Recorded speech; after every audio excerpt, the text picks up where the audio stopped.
ભચાઉ પોલીસે એક્શન મોડમાં.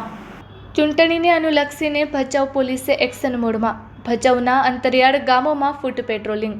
PI DD ઝાલાના માર્ગદર્શન હેઠળ ફૂટ પેટ્રોલિંગ. મનફરા, ચોબારી, કણખોઈ, ભરૂડિયા સહિત વિવિધ ગામોમાં આગામી ચૂંટણીને અનુલક્ષીને ફૂટ પેટ્રોલિંગ.